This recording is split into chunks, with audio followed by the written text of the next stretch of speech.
Nous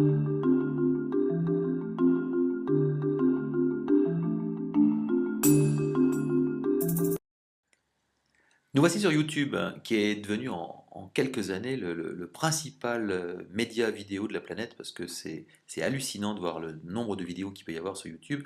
Un tout petit chiffre d'ailleurs assez surprenant, chaque 24 heures, c'est l'équivalent de 4 années de vidéos qui sont déposées par les visiteurs de YouTube. Donc c'est vraiment colossal, il y a vraiment quoi regarder des vidéos pendant plusieurs vies.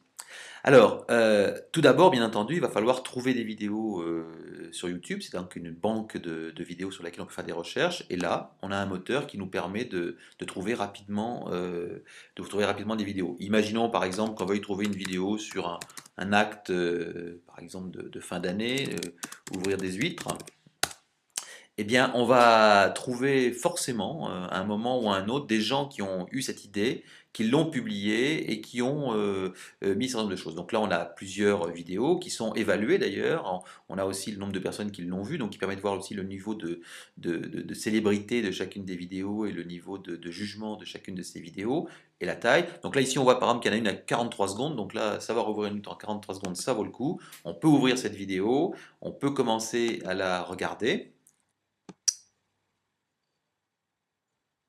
La méthode est très simple, donc prendre l'huile toujours vers soi comme ça, mettre sa lame en... Bon, de toute façon, vous savez faire, donc c'est pas la peine d'aller plus loin. Donc ce qu'on va faire, c'est que éventuellement cette vidéo-là, on a envie de la republier. Eh bien, qu'à cela ne tienne, on a ici toujours le petit lien qui nous permet d'intégrer la vidéo en le copiant dans son blog. Je reviens sur le blog, je crée un nouveau message. Je mets mon titre.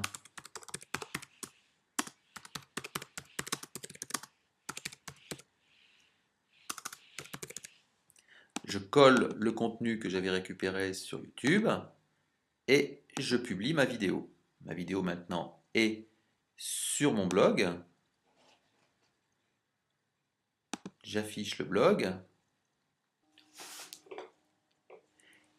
Et donc la vidéo qui était il y a quelques secondes sur le site YouTube se trouve maintenant sur mon blog et peut être ouverte, mise en grand, donc je peux la lancer bien entendu, je peux la mettre en plein écran si je le souhaite. La méthode est très simple, donc prendre l'huile tout...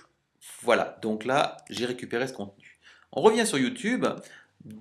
Après avoir utilisé YouTube comme un moyen de trouver des vidéos qui correspondent à nos attentes, que ce soit pour le travail ou pour ses loisirs, on peut aussi s'en servir pour déposer ses propres vidéos. Alors ici, par exemple, moi je dépose mes vidéos. J'ai donc un certain nombre de vidéos qui sont déposées. Sur chacune des vidéos, eh bien, j'ai la possibilité de savoir combien de fois elles ont été vues, si elles ont été cotées, etc.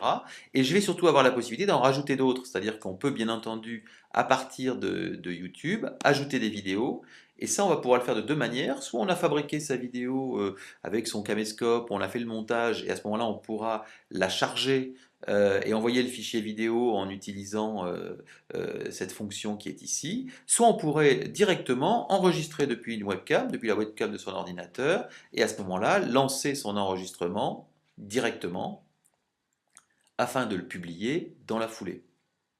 Voilà, donc ici, je pourrais tout à fait lancer mon enregistrement et ensuite publier ça directement dans YouTube.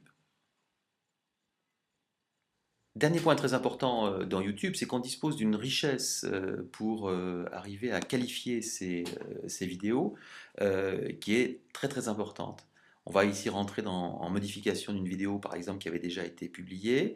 On va bien sûr avoir un titre, une description. Surtout ce qui est très important, c'est qu'il va y avoir des tags qui vont permettre au moteur de la retrouver et donc de l'indexer correctement. On va pouvoir le mettre aussi dans une catégorie qui va les répertorier de manière efficace, choisir éventuellement la miniature de sa vidéo qui est nécessaire, et ensuite décider si on veut que cette vidéo soit privée ou publique, autoriser les commentaires, regarder les règles d'intégration, éventuellement si les gens ont le droit ou pas d'intégrer, géolocaliser la vidéo. Ça veut donc dire qu'on peut vraiment gérer tous les paramètres de visibilité, d'insertion et de partage de la vidéo. Donc ce qui est vraiment très intéressant dans YouTube, c'est la richesse fonctionnelle de tout ce qui est à notre disposition pour faire connaître nos vidéos sur la planète.